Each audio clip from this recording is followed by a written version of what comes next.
Comenzamos Quién es Quién a través de Diamante FM 98.7 y TNU. Gustavo Vanescayán, quien le habla de salud, le agradece que una vez más esté junto a nosotros compartiendo este programa. El día de hoy recibimos al candidato a la vicepresidencia de la República por el Partido Independiente, doctor Conrado Ramos. Gracias por estar en Quién es Quién. No, gracias a ti por la invitación.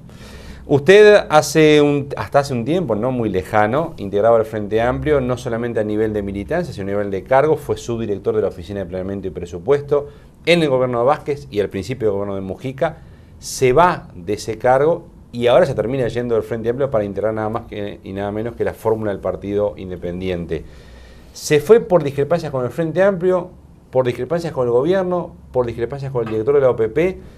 ¿Por qué al observador le declara que inclusive cuando se iba a ir hasta le ofrecieron un contrato para que usted no se terminara yendo? Esta declaración de esta semana. Bueno, en primer lugar, yo te diría de las tres razones que tú nombraste, las tres están presentes. Las declaraciones del otro día, por lo menos cómo se levantó el copete, no son así.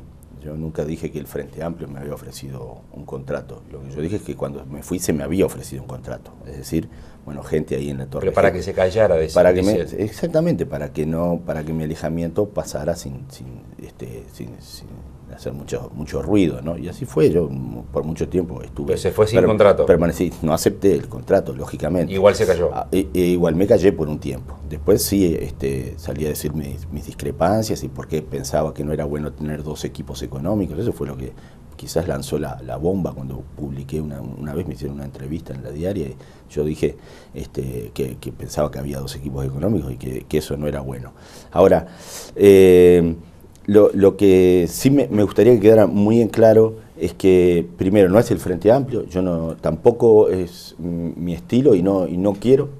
Fue una entrevista en ese copete que levantó el Observador, había sido una entrevista muy linda con el Observador, y jamás pensé que lo que se iba a destacar era una cuestión acusatoria de denuncias, que no creo que estamos en una campaña electoral y justamente no tenemos que entrar en este tipo de cosas. Se me preguntó, me insistió si se había ofrecido un contrato o no. Yo dije, bueno, sí, al final se me ofreció. Pero no era mi intención hacer una nota en tono acusatorio. En primer lugar, porque no se lo merece, ni muchísima gente del Frente Amplio, a quien sigo respetando enormemente, no se lo merece la fuerza política por su trayectoria, su historia de lucha, y además sería, no solamente habla mal de mí también, en el sentido de quedar como alguien acusatorio que no agradeció la oportunidad que se me dio en aquel momento y no estar manifestando sí mis discrepancias, mis otros puntos de vista, que lo importante es insistir en por qué programáticamente no sigo acompañando a la fuerza política y por qué estoy aquí donde estoy. ¿Qué le desencantó del Frente Amplio? Bueno, una de las cosas que yo le he dicho también de manera, cuando trato de explicar por qué hay que restablecer la línea divisoria entre políticos y cargos profesionales de gestión, y entonces digo, bueno, a un nivel político es aceptable, ministros, viceministros, si se quiere, quien está encargado de diseñar la política sectorial, el director de energía o el director de salud, hasta ahí que haya cargos políticos. En otros lados no los hay.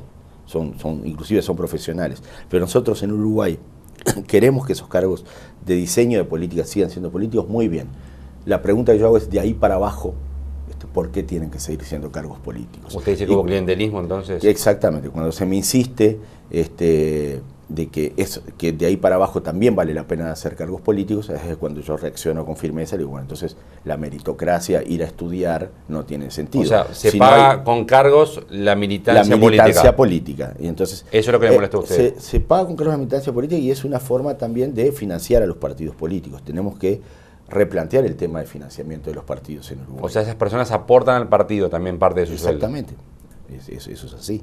Entonces lo que la oposición, al partido y a la fracción. Lo que blancos y colorados siempre decían es verdad. Lo que los blancos y colorados hicieron, el Frente Amplio lo sigue haciendo. Entonces, lo que tenemos que hacer en este país es ponernos de acuerdo en terminar estas prácticas. Entonces, decir, bueno, ¿hasta dónde va la línea de cargos? Cuando se dice hay que disminuir los cargos de confianza, muy bien, ¿dónde? ¿Cuántos? ¿En qué lugares? Y de ahí para abajo, ¿qué hacemos? ¿Cómo profesionalizamos? ¿Y cómo le damos garantías a los políticos y al gobierno de que objetivos de política sean cumplidos fielmente, pero también abajo, qué autonomías y qué garantías le damos a una burocracia profesionalizada. Por ejemplo, el caso de Silva.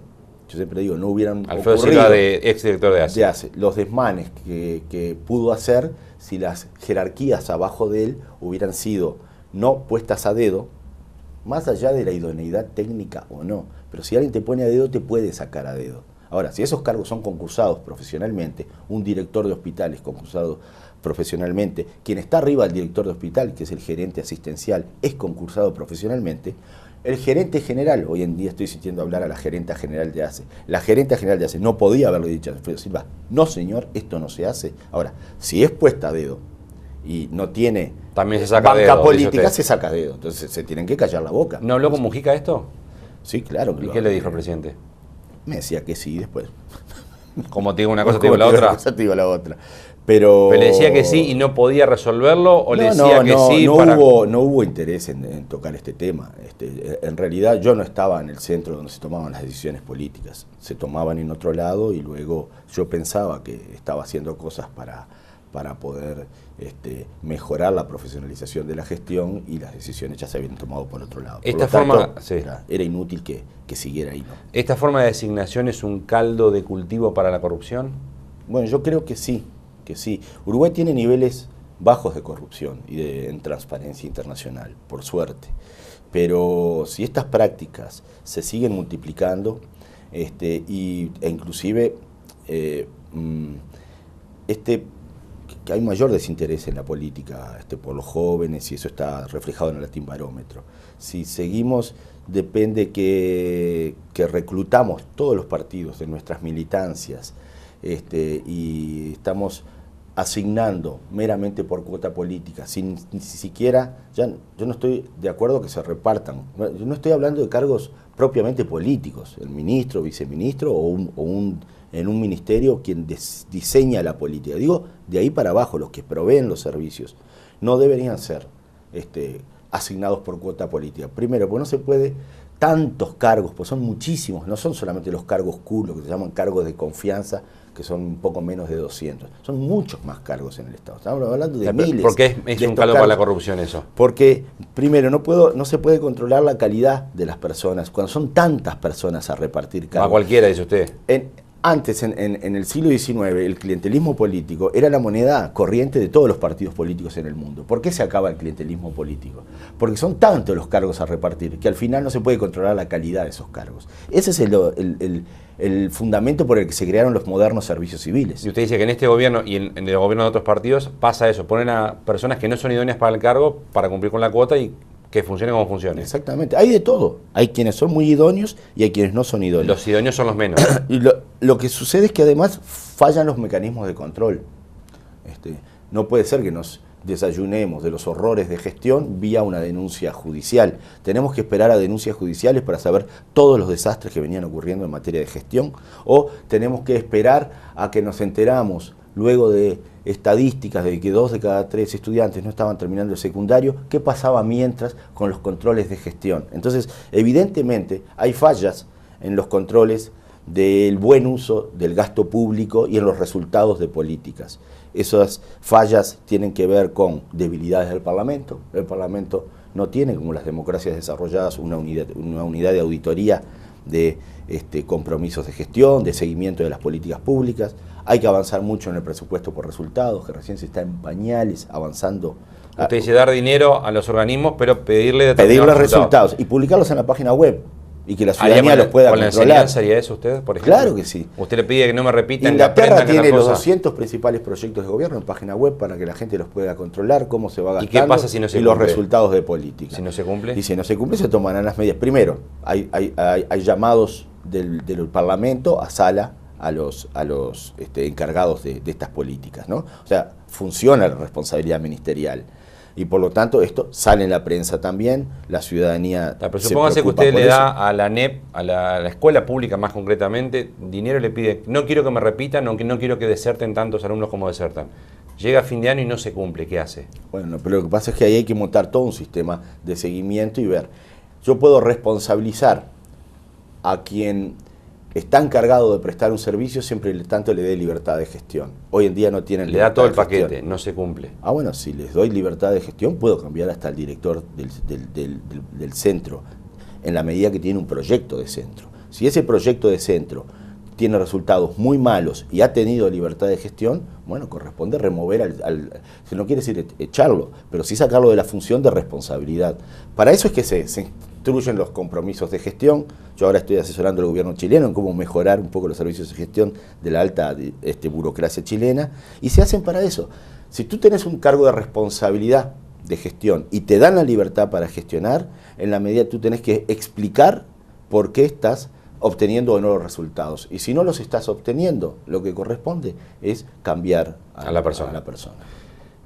Con lo que usted está contando de lo que le pasó en su experiencia como gobierno, ¿quiere decir que todos los partidos blancos, colorados, independientes, no porque todavía no ejerció el gobierno, son iguales, inclusive el Frente Amplio?